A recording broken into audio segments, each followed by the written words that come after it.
series where we're learning how to pray about our most anxious moments. To help us through this series, we have been looking at the story of King Hezekiah. He was king of Judah. That's recorded for us in the Old Testament. And we began the series by learning that in our most anxious moments, when we first start realizing that we're feeling anxious about something, we're not even sure what to do, the very first thing that we should do is to worship God.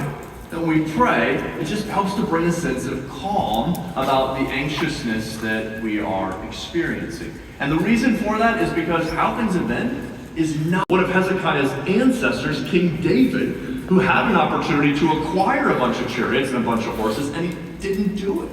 In fact, he writes this in Psalm 20, verse 7. It says, some trust in horses and some in chariots and some in horses. But we remember the name of the Lord. As you see, it's a false promise. Because even if the people in Jerusalem had all of that, that's never to be the thing that they put their trust in.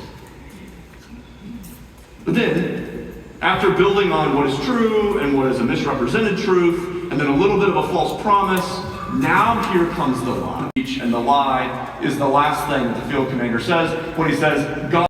And that just wasn't true. That's a lie. He's making that up. And we know that because if you continue in the story, and next week we'll get into this, with Isaiah the prophet responding for God. And it's very evident that God's like, nope, that's not going to happen. I am definitely not going against my people. And Assyria is going to pay dearly for misrepresenting my name. So that's what's actually true. But you see how the lie works? I mean, the field commander, if he would have showed up and just opened with the lie, it would have been really easy for the people to be like, we're not going to listen to that. Like, that's ridiculous. But see, the lie doesn't come first, it comes last. And the lie is built upon something that's actually true. And then misrepresented truth.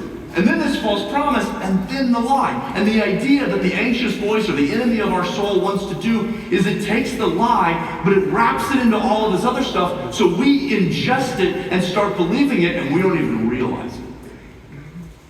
And so when that anxious voice gets really loud for us, it's wise for us to just take a moment and go, okay, what's actually true in the midst of all this? And by naming what's true and naming what's misrepresented and naming where that false promise is and just naming what the lie is, it can help quiet our anxious heart because then we actually know what's true.